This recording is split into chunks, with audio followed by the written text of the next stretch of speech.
Continuamos aquí en Mirada Crítica hablando un poco del panorama de Estados Unidos ahora en el inicio de la administración de Joe Biden, que entra pues en una situación de crisis y política muy fuerte, de mucha polarización, tan así que la capital está en estado de alerta por la amenaza de terroristas domésticos, fíjense, terroristas domésticos, ¿no? Y pues cuando hubo la toma de posesión de Biden, pues la zona estaba pues resguardada por más de 20,000 tropas de la Guardia Nacional, de las cuales también ya se supo que por ahí hubo entre 150 y 300, también dependiendo quién consulten, contagiados por COVID-19. Donald Trump, por cierto, es el primer presidente que no asiste a una inauguración de su sucesor desde, pues, algunas fuentes hablan desde 1869, ¿no? Imagínense ustedes. Y pues ahí Biden diciendo por su parte, tenemos que poner fin a esta guerra incivilizada. Fíjense, dos cuestiones importantes aquí, pues las amenazas de terroristas domésticos, como les llaman ellos, y no descartan el trumpismo sin Trump, y la otra que el mismo Biden habla de una guerra incivilizada. Es decir, pues, más imagínense las dimensiones, lo que se puede estar gestando por ahí, a ver si lo controlan. También estábamos hablando de las cuestiones de política exterior. Ahí también tiene mucho que surcir, que remendar o componer precisamente el presidente Biden. Ya hablamos de la OMS, ya hablamos también de, pues, nuevamente retomar, restablecer relaciones, por ejemplo, con la Unión Europea, donde hubo, pues, muy malas, pues, o más dicho, varios desacuerdos por ahí. Va a anular la prohibición a viajeros de países musulmanes para que puedan entrar a Estados Unidos, y de lo que no se ha hablado todavía y que me parece sumamente importante es el posicionamiento que tenga respecto a China. Recordemos que, pues, Estados Unidos nos tiene muy engarrotados, muy limitados en lo que México puede establecer con respecto a negociaciones con China. Eso nos lo han amarrado duro a decir que esto es mío de Biden, y ojalá, insisto, que logremos desarrollar la suficiente infraestructura interna como para no depender, como decía, de la manera en que lo hacemos hasta ahora de Estados Unidos. También habrá que ver cómo se tienen las relaciones con Rusia, cómo va a ser el papel de Estados Unidos en Medio Oriente, por ejemplo, en Afganistán, en Irak, con Irán, etcétera, Israel, qué decir, y también nos involucra mucho la posición que tenga el presidente Biden con respecto a América Latina y el Caribe. Su América para los americanos, a mí no me gusta para nada, porque es América para los americanos lo que les conviene, porque cuando no les conviene, pues se dejan pasar las cosas. Recordemos el caso de las Islas Falkland, allá en Argentina, también conocidas como Islas Malvinas, en donde ahí sí ni dijeron pío de América para los americanos, ni mucho menos, y ya sabemos que usualmente en los países latinoamericanos que están afines a sus intereses son suavecitos, y los que no lo son, pues son mano dura contra ellos. De aquí estoy hablando, por ejemplo, de Venezuela y de Cuba en concreto, a ver cómo se dan las cosas, entre otros temas importantes de política exterior. Y hablando de política exterior, eso también tiene que ver con la política energética y de medio ambiente que se tenga en Estados Unidos. Déjenme detener en dos aspectos muy interesantes por ahí, ¿no? Por ahí Biden dijo en su discurso, lo voy a citar una frase muy corta de él: el grito de sobrevivencia proviene del planeta mismo, uno que no podría ser más desesperado o más claro, sino un reconocimiento que, pues, el planeta está diciendo, ya párenle, ¿no? Como dicen los argentinos, ya pará, ¿no? Que lo hemos destruido, pues, a diestra y siniestra, y pues este presidente reconoce el grito desesperado.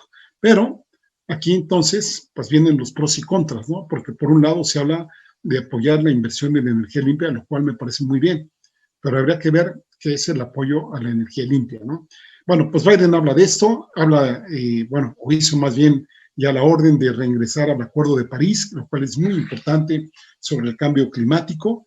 Habla de una moratoria sobre contratos de explotación de hidrocarburos en la zona de refugio del Ártico. También recordemos que por ahí se planea una nueva ruta de la seda con el descongelamiento de este tipo de zonas.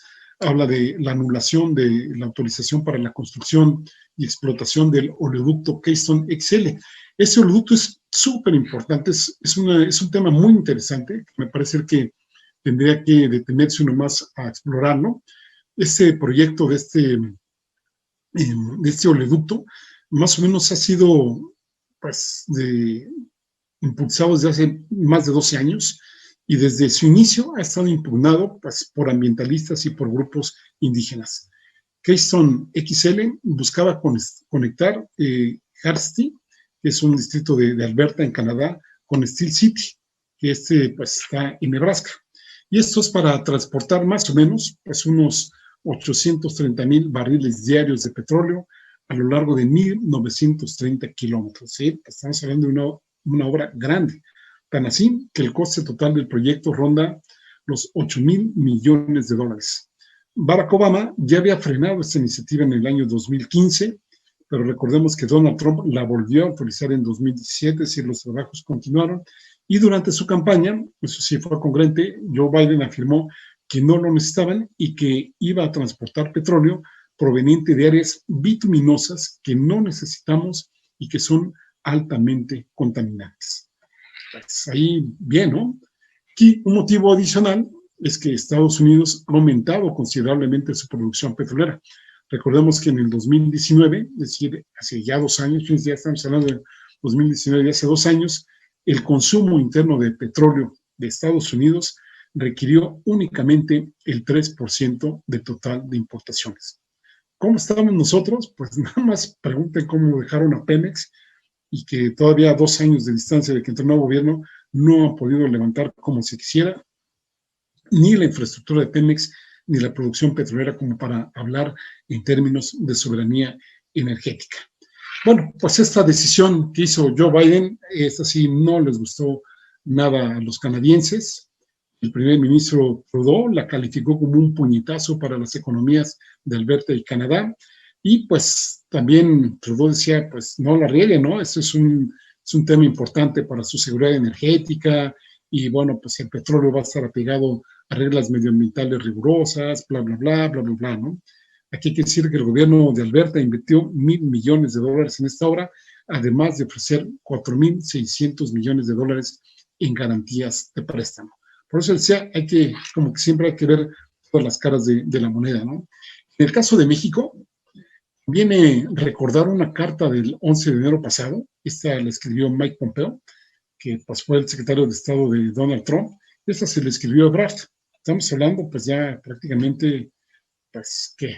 2 semanas, 3 semanas, y que decía en algunos de sus párrafos, recientes acciones regulatorias del gobierno mexicano han creado una significativa incertidumbre en el sector energético y dañado en general el clima de inversión en nuestro país, y hace alusión a un memorándum del pasado 22 de julio y una reunión del 22 de septiembre, es decir, de 2020, con autoridades regulatorias mexicanas que les notificaron que tienen instrucciones que dar los permisos para proyectos de energía del sector privado para favorecer a las empresas estatales de energía.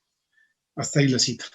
Pompeo en otro momento señalaba que eso, en caso de que fuera cierto, sería terriblemente preocupante y suscitaría inquietudes respecto a los compromisos asumidos por México en el TEMEC. Pues, además de dañar varios proyectos del sector privado respaldados por Estados Unidos, afectarían cientos de millones de dólares de inversión pública estadounidense en proyectos de energía en México. Estos hechos a través del Banco Norteamericano para el Desarrollo. Y también decía, y si bien respetamos el derecho soberano de México a determinar sus propias políticas energéticas, estamos obligados a insistir que se cumpla con las obligaciones asumidas en el TEMEC en defensa de nuestros intereses, ojo, en defensa de nuestros intereses nacionales que incluyen inversiones financiadas por el contribuyente estadounidense. Es decir, ya la amenaza está ahí, lo bueno es que fue en el gobierno pasado, lo malo es que ver cómo se responden a este tipo de cosas, porque ahí, créanme, va a salir muchas chispas, van a haber cosas muy favorables entre los dos países, pero también va a haber temas duros que desafortunadamente no tenemos los elementos ahora como para sostener una relación o unas negociaciones al tú por tú. Y otro de los temas, y con esto concluiría por el momento lo que tiene que ver con el tema de Estados Unidos, digamos en este breve panorama que pues, les expresamos ahora, es el tema del racismo. una problemática que viene de muchos, muchos años atrás. Recordemos la famosa Guerra de Secesión. Uno de los principales motivos de la guerra fue la esclavitud que se tenía en Estados Unidos, donde por los estados algunos querían abrogarla, querían ya eliminarla, pues así que la esclavitud, ya sabemos, no había esclavos blancos, eran esclavos pues, africanos, afrodescendientes, que siempre han sido los que han llevado la peor parte.